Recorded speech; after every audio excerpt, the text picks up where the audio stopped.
मी एकदा यांची comment ignore केली, पण ताई काही ऐकायलाच तयार नाही.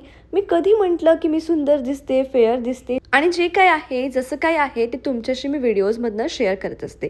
आता तुमचा तो पाहण्याचा दृष्टिकोन कसा आहे हे तुम्ही एकदा सांगितलं तर ठीक आहे. तुम्हाला वारंवार ते एखाद्याला सांगायची गरज नाही आहे असं मला तरी वाटतं. म्हणजे इन शॉर्ट, जर तुम्ही कुणासाठी काही चांगलं बोलू शकत नाही ना, तर प्लीज आपला वेळ तुम्ही माझ्या कमेंट बॉक्समध्ये तरी वाया घालवू नका. आय होप तुम्हाला तुमच्या कमेंटचं उत्तर मिळालं असेल. असो, माझा दिवस ना आज खूप भारी होता, कारण माझ्या पहिल्या ऑफिसच्या मैत्रिणी आज मला भेटायला घरी आल्या होत्या आणि दुसऱ्या दिवशी ही बंदूक घेऊन मी साफसफाई अभियानाला लागले होते. मला आज माझं बेडरूम क्लीन करून घ्यायचं होतं, तर सगळ्या गोष्टी व्हॅक्यूम करून घेतल्या आणि त्यानंतर अनायाचं ह्या गेमसोबत आजकाल इतकं जमलेलं आहे. ती बराच वेळ यामध्ये गुंतलेली असते आणि बराच वेळ प्रयत्न करून तिची एक फिश कशी बशी निघाली होती. संध्याकाळच्या वेळी तिला रोज एक फ्रूट खायला देते आणि मग रेडी करून गार्डनला घेऊन जाते. हे आमचं रोजचं ठरलेलं असतं.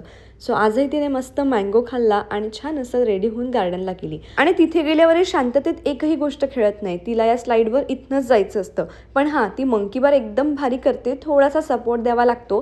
तुमच्याशी एखाद्या ब्लॉगमध्ये नक्की शेअर करेल. आणि मग काय, थोडा वेळ खेळलो, पण तेवढ्यात एक पार्सल आलं होतं आणि ते घेण्यासाठी आम्हाला घरी यावं लागलं. सो आता एवढ्या मोठ्या पार्सलमध्ये काय आलं आहे ना, हे लवकरच तुमच्याशी शेअर करते. तोपर्यंत बाय बाय.